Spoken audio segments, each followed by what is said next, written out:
I'm Well, I assuming you think can hear we're us. live. Yes, we are. Okay. All right. Well, guys, it's Wednesday. It is an episode of the Mattriarchy, and we are entirely off of our game today. We're having all kinds of technology problems and time management issues. But darn it, if we didn't read Superman 8, and we're here to talk about it. Today, we are joined by our regular and faithful Twitless, and by this series stalwart, Mike Hutchison, who we roped in halfway through, and we're hoping that you still like it. So how has your guys' week been? Pretty good. Interesting. I restarted my show on a new game. So yeah, I've had an interesting week. I'm just putting myself on mute. This is where we ask Rhys, how was your day? And then how was your day? Yeah. I'm not going to talk about that. Yeah, so that's just that's how that's going to work out. Okay. Well, was it better than Lex Luthor's day? When he got stabbed 100 times. Here. Twitless, you have let's just dive right into the book, because despite it starting late, I also can't stay late. So let's get on it, man. Gotcha. I hate today. I'm sorry. I enjoyed the book though, mostly. Yeah. So we've got. I do like showing the credits page too, because this week we're doing chapter 8. It's the conclusion to the Chained storyline that we've been talking about and discussing, and it's not the conclusion. I mean, it's kind of like a soft conclusion, at least a wrap up to kind of what we've currently been seeing. Okay. Yeah, you're right. I'm sure there's more to come, but there is a sort of like. There is an end point, kind of. So still dealing with Joshua Williamson, and we've got Gleb Melnikov, and then a couple of pages by Norm Rapmund. Now, I do like to pay attention to some of this because it kind of tells you a little bit, I think, about the longevity of a particular artist, right? Especially on a serial book, because if the artist can just churn those pages out, you're not going to see as many instances of fill-in artists, right? But if there are some issues there, you'll start seeing fill-in artists appearing and stuff, and that I find that personally fascinating because that always tells me there's a story behind the scenes of the production. So we do have a backup artist contributing some pages here and there, and you can definitely tell because they kind of appear, I think, halfway through the book for a couple of pages, and then it's back to Melnikov. And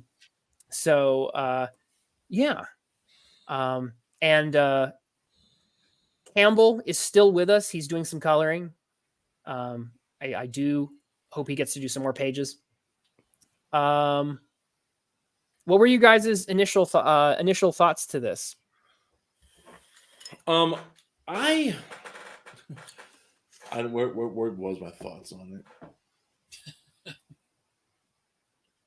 Well, first of all, we have an answer to the problem last month of how does tactile telekinesis involve a guy who's just floating, and right off the bat, it explains that he's got it at such a level that even the air molecules are part of what he can touch, which is kind of that's not really tactile. I called that, by the way. I totally called that, where I was like, well, maybe his tactile telekinesis is so strong that it's basically he's touching things at such a huge distance. And right. That's exactly what they said he was doing. So yep, that was the dumbest thing I've ever heard.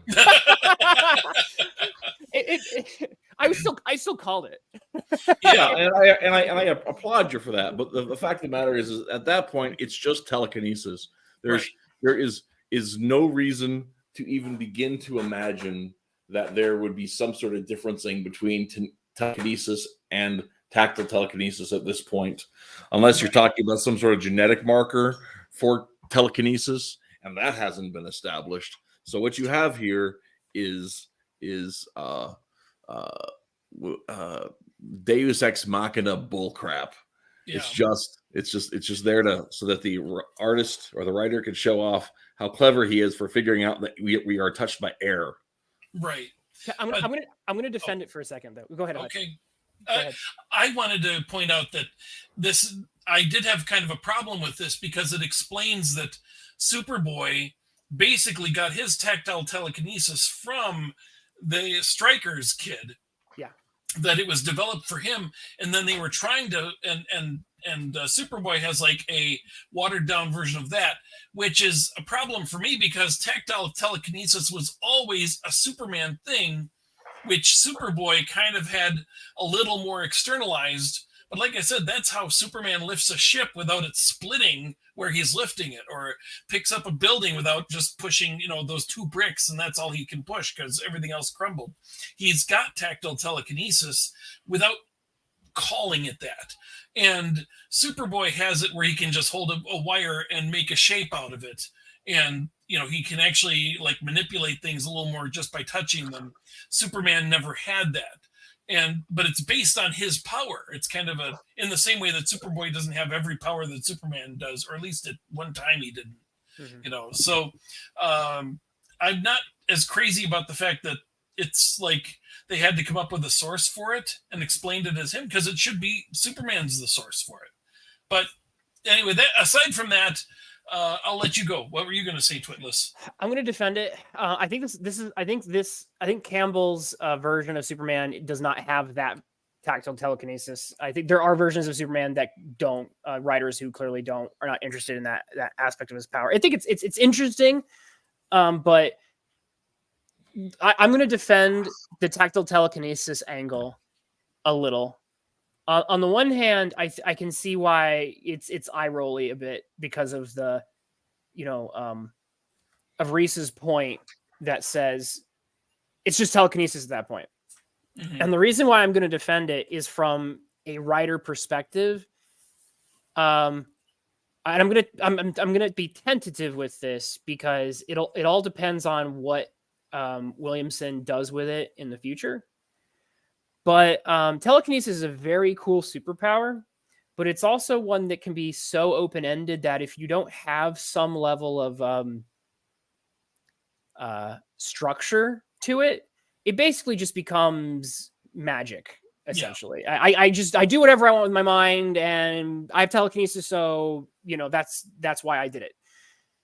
And clearly, Williamson wants to have a character who can do really amazing telekinetic things, but by putting even just in the back of our minds that there is some sort of tactile aspect to it, in the way I see it, he is signaling to us that there's gonna be some rules to his telekinesis, and I like that approach because it's not just going to be open-ended. At least the intention is that it's not going to be completely open-ended. I can just do magic whatever I want with my mind, but that there's going to be some rules to it, and those rules could make for someone like Williamson, who does like to play with power interactions. I would imagine that could lead to some interesting power interactions, and that's what I would want to see, especially with somebody who did have telekinesis, because sometimes you got to be careful with that power set because of how it might interact with other people's power sets. It can be just lame or silly. So that's the extent of my defense of the approach here.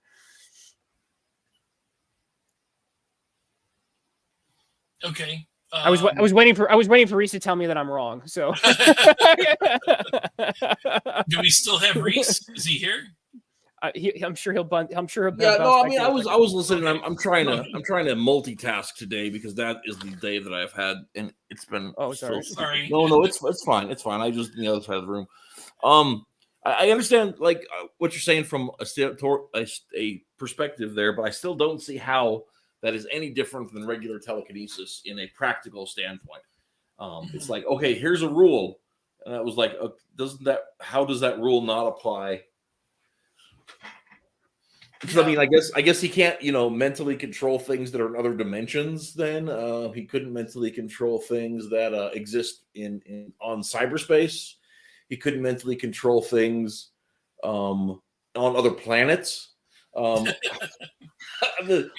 And what we see here is him crushing these two people, which Superman just says that's enough. You'd think he'd be matter about it. But he is bound. I understand that, but it's like if you don't have a limitation of you have to touch the person, then he can just he can kill anybody he sees basically. Well, let me give a counterexample that I think could. Again, I'm not saying I know when we get into superhero physics, it's an endless debate. But I'll give an example where this could. Hey, Williamson, totally, hit me up. But let's say that the idea is he has to touch it through the air. I'm using air model. I can touch it through the air. My tactile telekinesis allows me to touch through air, right? Mm-hmm. Then theoretically, Red Tornado could create a vortex of things that this guy could not impact. And see, that's exactly the kind of power interaction I would want to see for two reasons. A, because of the cool power interaction. B, it's a reason for Red Tornado to be really relevant. And I always like it when a character like him could be relevant. So like that's the type of thing where a normal telekinetic person in that same scenario wouldn't have those limitations. But by coding that to us, we've now opened up possibilities. And like I said, it's superhero physics. So like there are going to be holes and problems with it, but I don't know. I think I'd have to see Williamson play around with this character more to see if he can actually land the plane with those powers and rules and make that interesting, or if it's just, as you said, just telekinesis and there's no point. Yeah. Can I move on to a different thing? Yeah, sorry. No, I feel we've discussed this back and forth enough. We have. One thing I had raised last month was how I didn't know what Lex Luthor's history was and how complex it is. And we kind of see a version of him that almost looks like the John Byrne version where he's old and losing his hair, which is weird because he looked very young when Clark moved to Metropolis. But I don't know where that takes place in the whole storyline, in other words. But we did see the guy who's what they call the Chained doesn't know what's happened. The whole superhero thing is new to him because he's been chained up since before superheroes started. And so they say, here's what Lex Luthor has been up to while you were in there. And they show him, they show his various stages, including him running for president. So he was apparently the president of the United States at one point in the history, which is weird that they kept that, but in the rebirth and everything. But that is somewhere here. There, that's when Doctor and Mister whatever, the two, I cannot get their names right. The Weird Al Yankovic guy and the other guy show up, and they say Farm and Graft. Yeah. Okay. So yeah, they show up and they're trying to say, hey, we don't like him either. We want to join together, and then they show this little montage. Where is it? Where is it? Yeah. Give me a second. I don't know what page it is. I'm sorry. I'm looking over mine, but yeah, there's that interested me because I'd been begging for that. I'm like, we need to have a Secret Origins issue that gives you the wrap up of here's what this guy's been up to up till now. And I don't know where it is because I've lost it too. Give me a second. I'll find it. I just need to go through this because I'm just scanning this briefly. Yeah, I did love the bit where Superman and Superboy suddenly accelerate and then stop and break the chains that way by they drag him so fast and then they stop and snap the chains apart. But then he still has plenty of chain. He never seems to run out of chain. Yeah, I was going to bring that up. So yeah, this is the page you're talking about. Yes, there we go. Yeah, I don't know how I missed it, but yeah. The one thing in favor of the tactile telekinesis bit, though, I think is probably that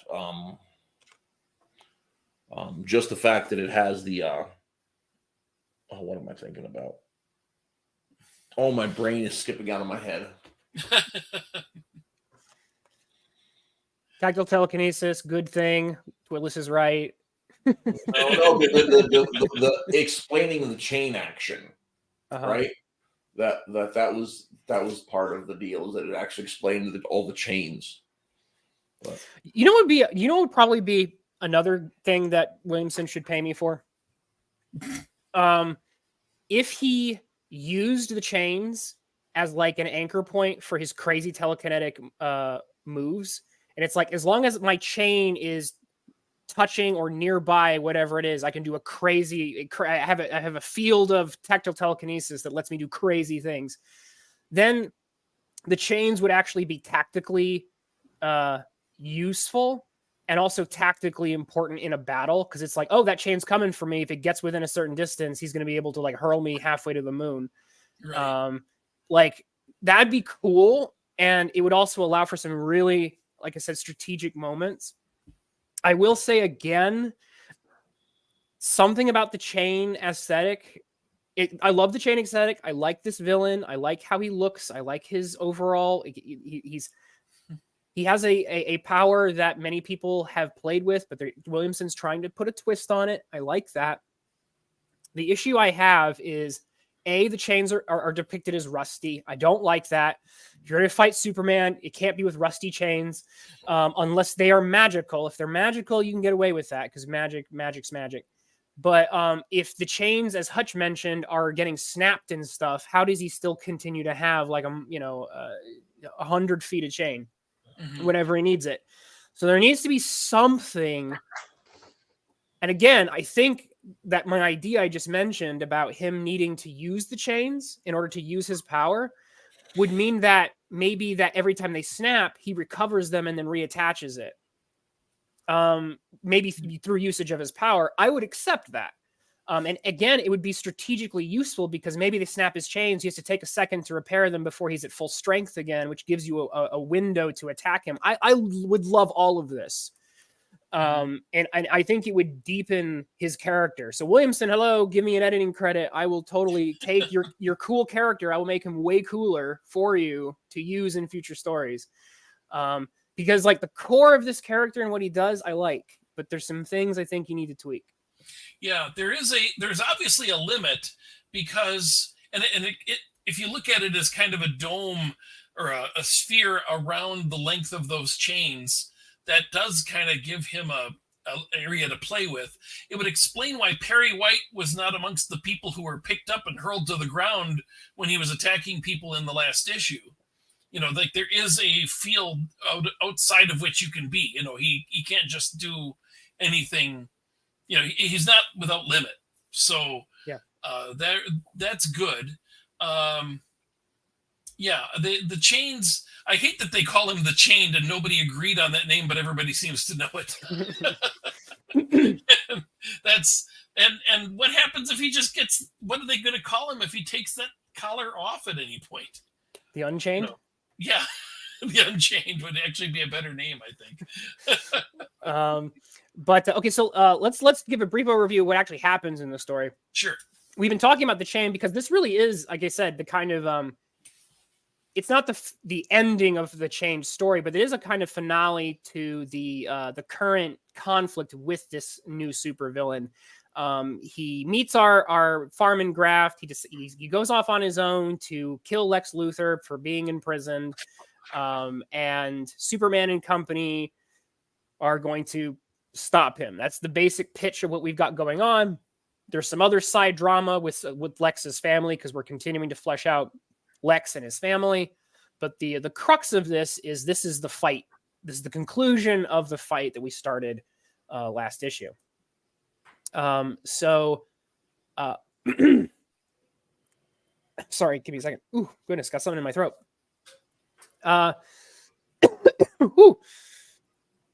As far as Superman fights go, Hutch, what did you think of this as on a Superman fight scale? Well, let's see. To go further from what you said, he and Superboy come up with a way to attack him, and then Superman goes to Superman Company and Superco, whatever he calls it, Supercorp, and comes back with a sort of lead-lined suit with a dome, which immediately the Chained guy starts cracking it, and then he has like kryptonite gloves, and And at the end, Superman has been distracting him enough that Superboy succeeds in grabbing that helmet and slamming it back on the neck piece, which he has not gotten rid of. So that kind of confines his telekinesis within that dome. And then Lex Luthor uses some modern chains, which are more like red seatbelts that emanate from everywhere and encapsulate him. And so they have him chained up again.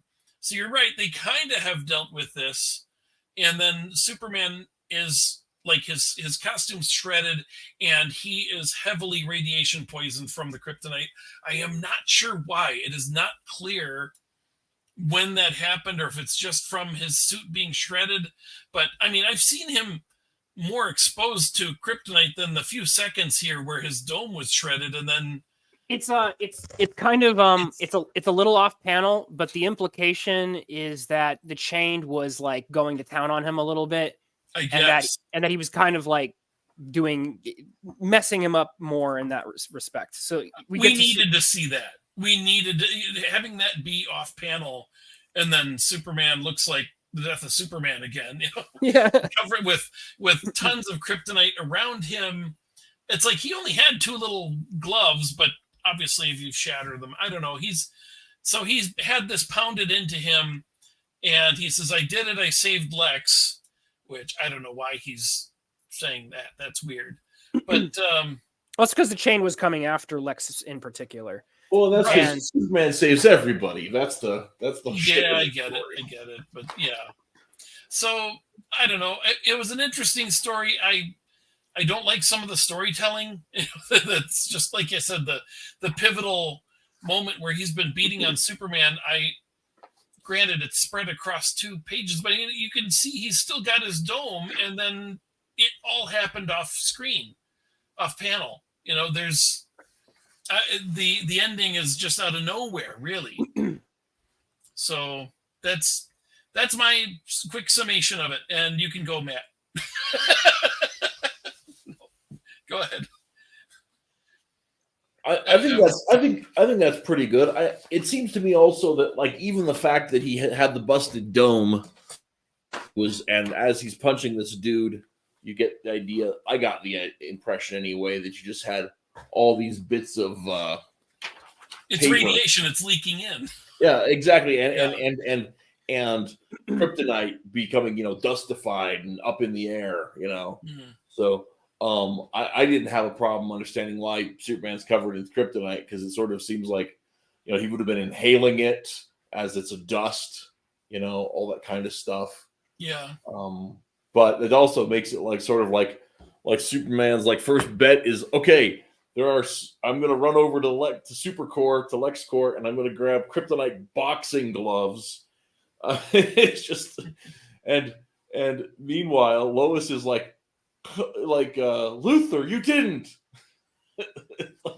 So once again, we kind of have the stupid superhero that's out there being stupid to reinforce so the story can move along. But the thing is I like the payoff, right? Mm-hmm. Even if I think because it's not the end of the story, it's sort of like what's the next phase in it. So if this was like the end of the movie and you were gonna that, I'd just be like really irritated. But based on how there's been a couple of these cliffhangers where they've had it, and I've been really kind of like eye rolly about it, but it's sort of like the payoff in the next book is significant enough that I'm like, okay, I'm willing to let this thing roll. I'm willing to see where it goes. And I don't mind Superman looking like a chump if that's paid off later on. And there's been enough of Superman being wary that I can kind of, see where that goes the next time or where it goes from there. I mean, it would be a real trip to have a real super dickery moment where Lex is all of a sudden, Superman's irradiated and he's dying and Lex is questioning himself. And like, I thought for sure I had the brilliant plan, but it didn't go like I wanted. And Superman is really going to die this time. And man, all the times I was trying to kill him, because I thought that, that's what I wanted to do. And here I don't want to kill him. And I'm turned over a new leaf and I kill him. Oh, my God. What am I going to do with my life? And Superman comes back and is like, "Well, that was tough. Nothing a good night's sleep couldn't handle. Hey, Lex." So that would be kind of a fun moment. I don't think it's going to go that way, but that would be a real Silver Age moment. I as far as the fights go, I think it's all right. It does that sort of like, the superhero kind of like it pulls the rug out from underneath the villain. And villain has his like, aha, I have the upper hand, and the superhero's like, actually, I was doing something else. Haha, actually, Uno reverse card, which is like I said, that's fine. I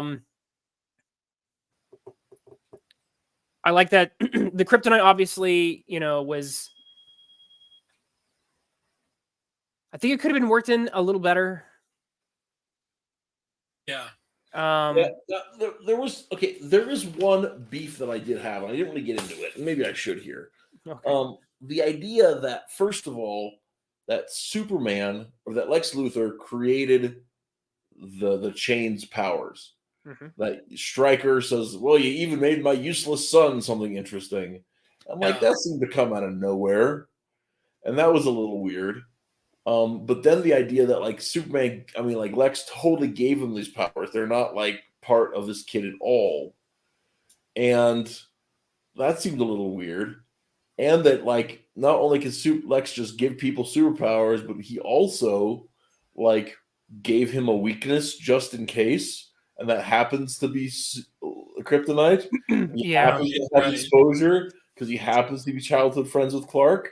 It's just like, so at that point, the Williamson's decision, because what Williamson's trying to do here in this arc is to establish this like previous life, BS before Superman. BS is good. Yeah. So, and that's its own interesting idea. Before Superman was in town, I did all this stuff, and it's coming back to haunt me. The problem is that it conflicts with that integration of, kryptonite, right? Because it would make more sense to be for Lex, and this would play just fine, right? So Lex is creating a superpowered being after Superman, AS. And Lex goes, okay, I'm going to make a superpowered being. My experience with the super person that I tend to run in with tells me I should give him a weakness.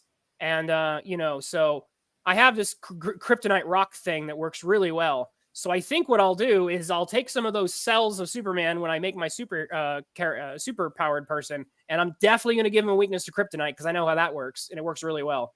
So that line of thinking plays really, really well, but it only works if you're doing a story after Superman. And so Williamson was trying to do both. He was trying to, work in this angle, but it doesn't work very well for BS. So he BS'd it. Well, and part of that is the BS is the Metropolis perspective, right? It's still AS first for Luthor, right? So because he still has that childhood experience with Clark, that's part of his thing. Mm-hmm.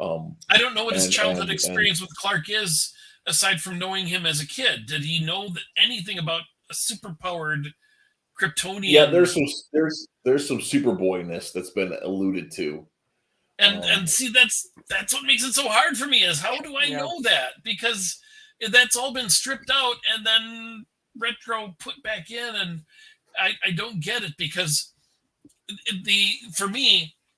The whole thing since Rebirth is that, ever since they did the new reset with DC, and there's no Justice Society.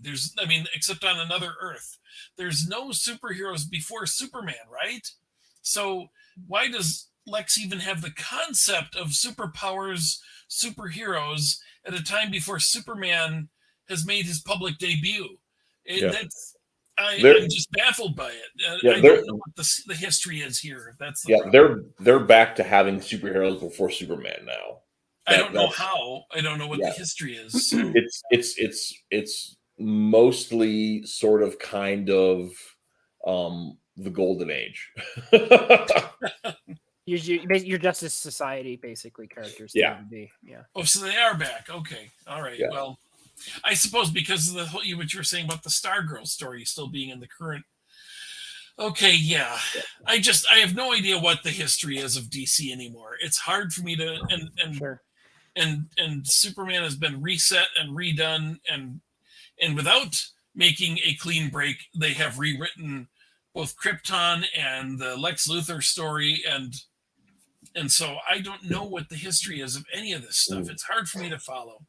Yeah, Sorry. well, and like the quasi official explanation for why you don't know what's going on is that when the Convergence New Earth Superman and the New 52 Superman merged together to save the New 52 Superman's life, it was the point that started rebuilding or reorienting the time thing, so that the pre-52 world elements of it are seeping into the New 52 world.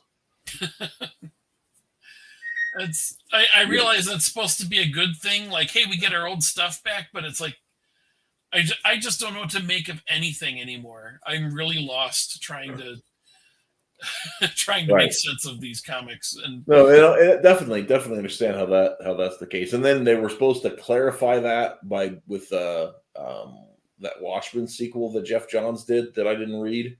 I didn't read it either. Doomsday Clock. But it took so long for that to come out that it didn't really have any narrative impact, and it's a whole thing.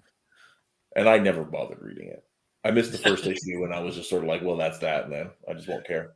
That's the problem with comic shops. You miss issue number 1. Who wants to buy the rest of the series if you don't have number 1? Yeah. Well, anyway. Anyway, back to this story. I have a completely off tangent question that I do think is relevant, which is I know that when we talk about comics, we're often you talk about the story, which is good, but I want to do just a basic roundup of the art that we've seen in this series so far, and who so far between Melnikov, Campbell, maybe we'll just do with those two because like the guy who did. I'll pull up a page actually just to show off what the fill-in artist did. But while you look that up, I will address the comment from the chat. First of all, hello Fizz, hello Mrs. H. Mrs. H says my favorite superhero is Matrix, who was a clone of Superman and Power Girl. So I embrace the idea of Lex doing crazy power gene stuff. I don't dislike that. I'm just not sure how it fits in with the way they're taking it with this new character, Stryker's kid. That just to me that seems like weird. Unless they're going to go back in and fill out that where he actually, and this might tickle you. I had just thought of this while we're on the stream here at Twitless. But if we end up backtracking it and we discover that where Lex got this tactile telekinesis like gene was from Superman to begin with. And that's why the kryptonite works. It's not because Lex gave him a weakness. That was just good marketing. What it really was that he made him a neo-Kryptonian, and that's why kryptonite works on him, and that's why kryptonite works on Khan, and there you go. So if it actually tracks back to Superman, like he gave teenage Clark a cheek swab when they were having a sleepover or something. He's like, oh, I'll get those epithelials. Yeah. It's not like Lex doesn't have a history of giving people superpowers, but it came out after the discovery of the metagene. And, at the time of the 52 weekly series, that was the whole thing, was he was giving everybody superpowers. And then on New Year's Eve, he turned them off at midnight. And nobody said exactly at midnight, then this isn't just a random side effect. This is something it's like, oh, wow, what an accident. Somehow he remains legal, but he was giving superpowers to tons of people. And so he does kind of have that history, but this is the earliest example of it. And like I say, it's kind of sort of before his even encountering Superman, but I don't know his history anymore. So it's hard for me to say for sure. But yeah, it isn't the most weird thing for him to be in the business of coming up with superpowers. You know, although I don't know his history anymore.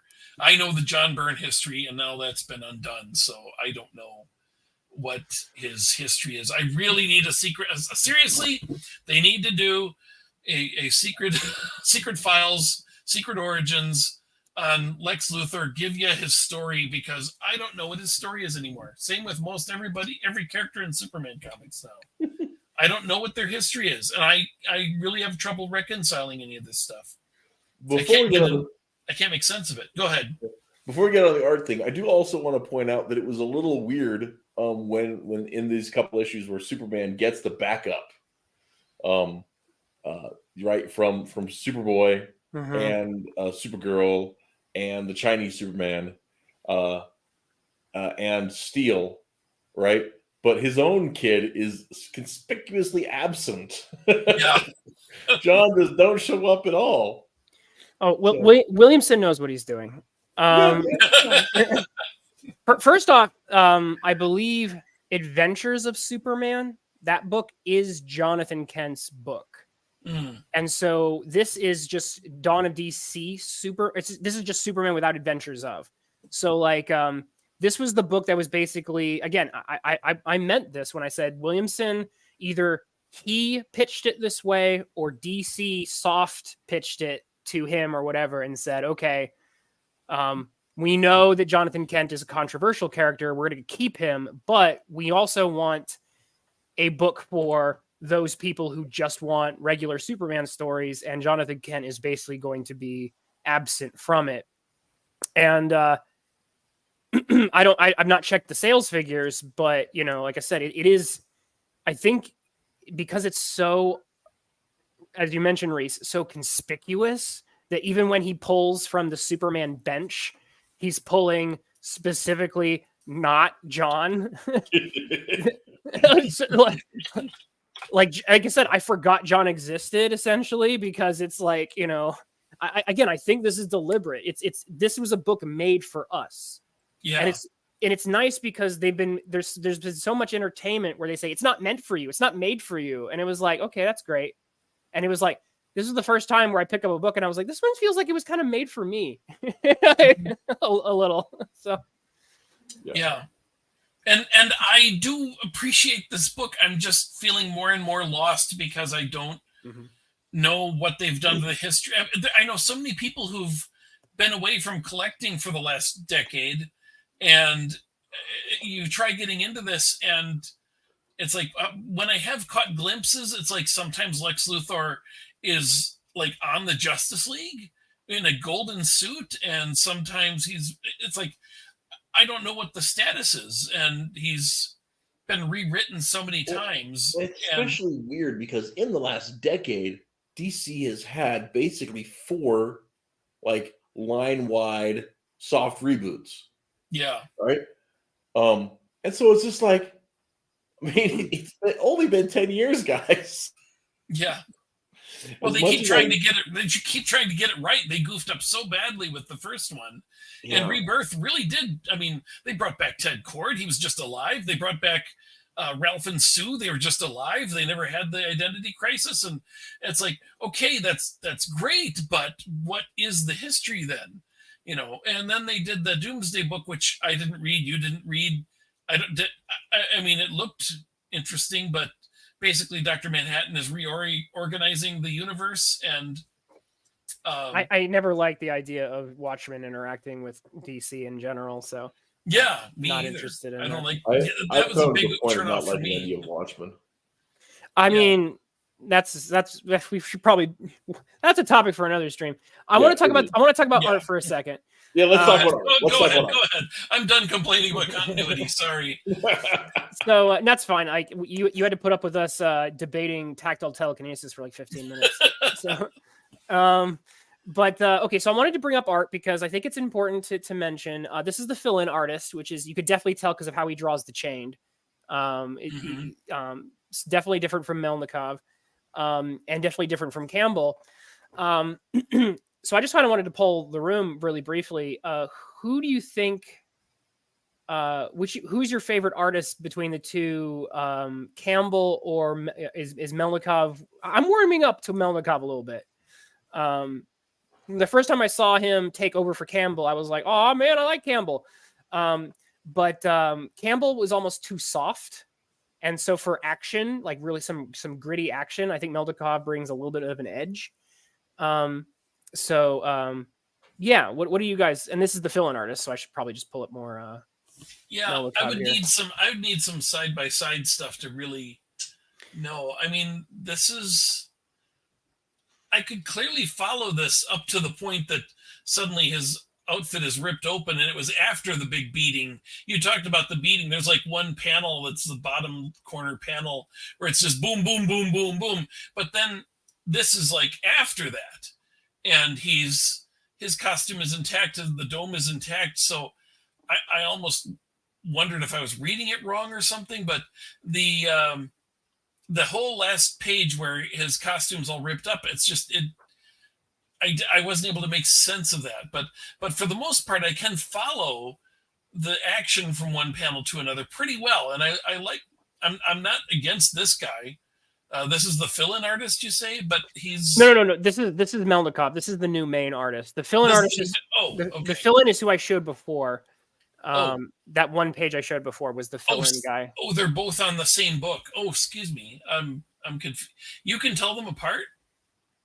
Okay, so look at the chained and on the bottom tier. Okay. So like imprint his face in your brain for just a second. Okay. All right, and then I'm going to pop up here, and then you look at that middle panel there. That's a fill-in. That's the fill-in. So much older that's the fill-in artist. Okay. I did notice on some of the pages he looked super old, and on some pages he would just look like middle-aged. It's always kind of cool when you can get artists who look close enough that on a first read you don't even notice the fill-in artist has happened. I think it's just because like of what I'm studying, I've gained an eye for picking out some of this stuff where I can notice art changes pretty quick. But this is definitely the fill-in artist, and that's different, very different from the normal artist that we've read in issues past, which would be Campbell, who we started off with like the Silver Banshee issue, for example. That was all Campbell. And Campbell's art looks a bit like that guy, Stepan Sejic. Yeah. That's true. So, which is not my first go-to for a Superman story. So I thought it was very interesting that they went that route to begin with. Go down a page. Sure. The next page has the worst piece. Look at Lex's mouth. It's like this is the fill-in artist again. Okay, I thought that he broke his jaw. I mean that frightened me. I was like, "What did he do to the guy?" Yeah, that is super cartoony.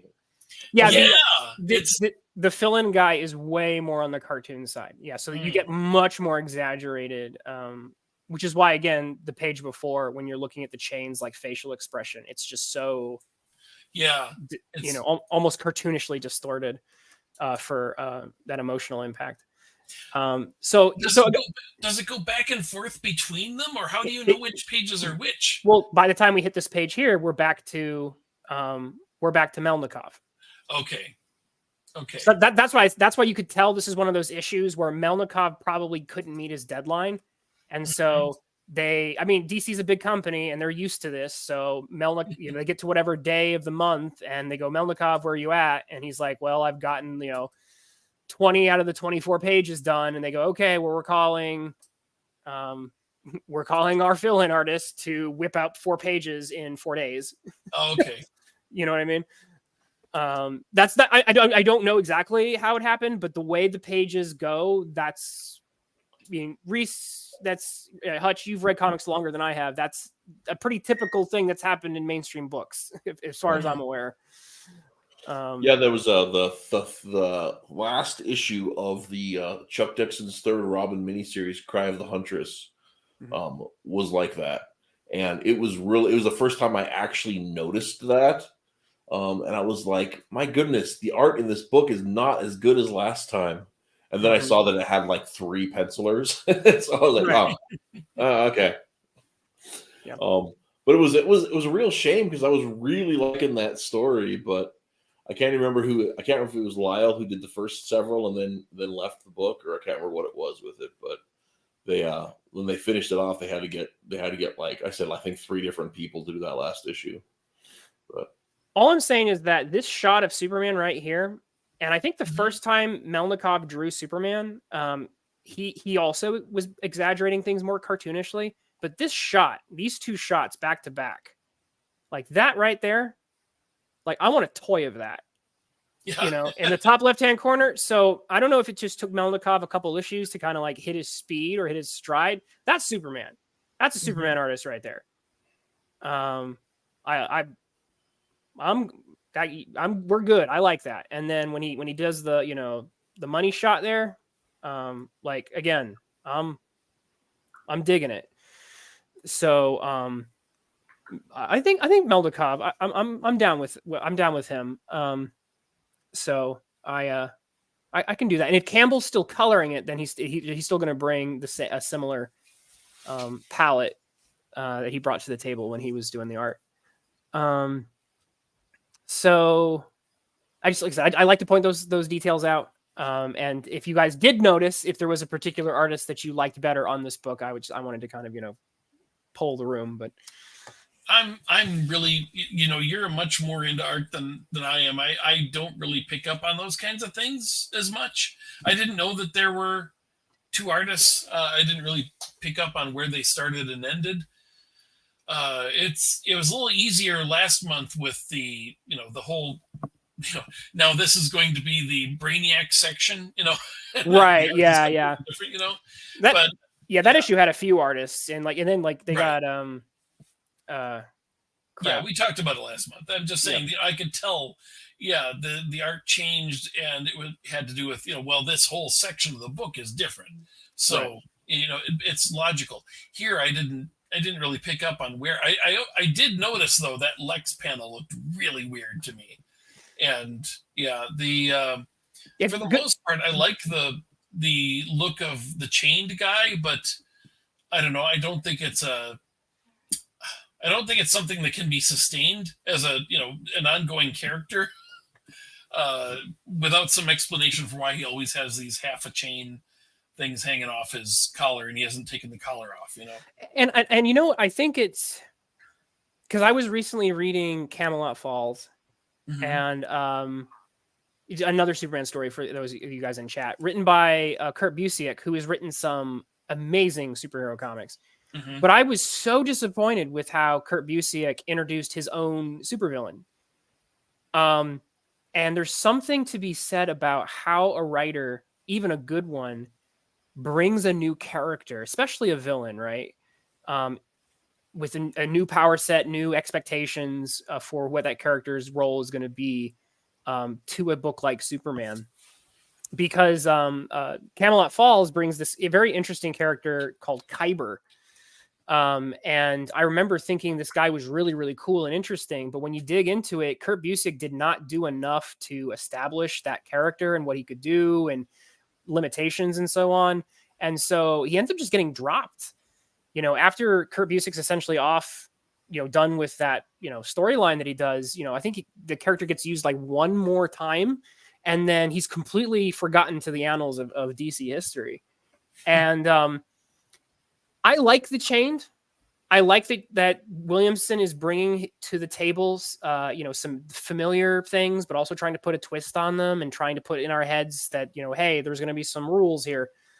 As Rhys and Hutch have mentioned, and me as well, that's not enough. And if you really want this character, I think, to have some lasting power, it's not just the fact that he's, you know, Stryker's son, which is another thing that is also important, right? It's also the fact that there's something you got to do to make it so that, because supervillains are like toys. Okay, it's at the end of the day, this is, you know, superhero writing is basically going to your toy box and pulling up the cool action figures and making them do things. But if the toy is not interesting enough, or I don't know what it is, then the next person who tries to play with that toy is either going to completely rewrite it or misunderstand it or not know how to use it. And we've seen this happen. We've seen characters, and it's like, this character either had established rules and it was misused by another writer, or the character is so poorly defined the next time you see him or her, it's just a joke. And so I don't want to see that happen to the chained guy. I think, like I said, he's got a really cool aesthetic. I would like to see more from him. I think there's some really interesting potential for his power set, but I think Williamson needs to dig down and do a little more of a skeleton for this character so that that action figure is interesting, useful, and easy to use for a writer to then pick up and play with and say, okay, here's his power sets, here's his limitations, here's the interesting angles we can play with, and I want to play with that toy again, so he's not just a one and done.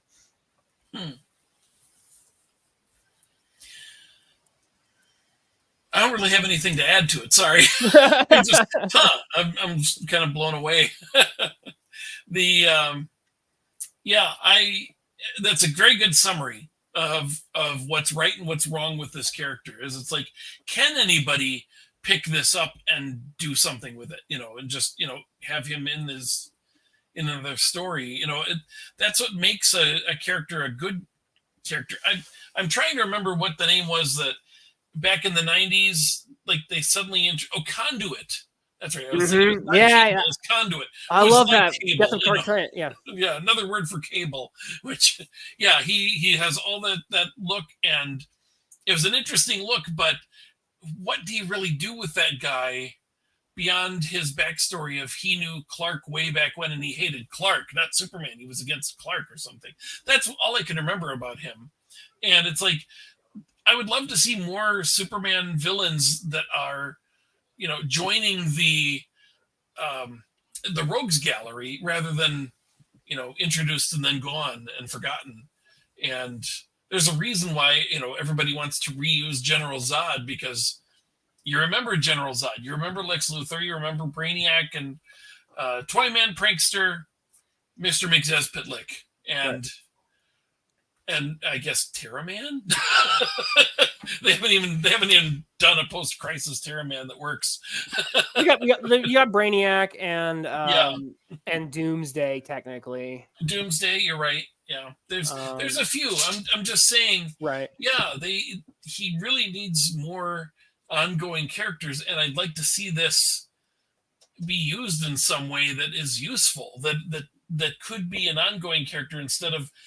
If you use somebody who's going to be like Doom, like if he's alive and he's loose, the world is doomed, then you can't really do anything with that. It's always a end of the world type story. Right. If he's a low, he needs to be able to take on Superman and yet not be end of the, not every story can be end of the world.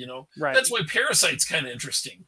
Parasite is more an ongoing problem, but he's rarely this will be the end of America if Parasite is not brought back.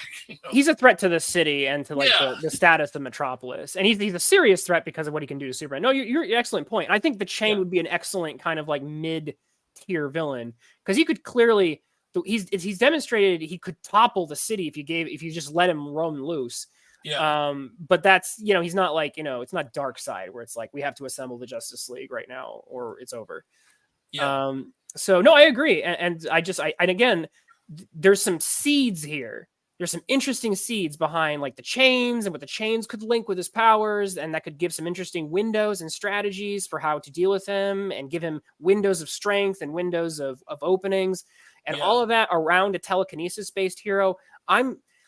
That's cool. Please, Williamson, please flesh this out more. Don't just let that hang and just have him be just a regular, unexplained telekinesis guy who we just, toss into the wastebasket.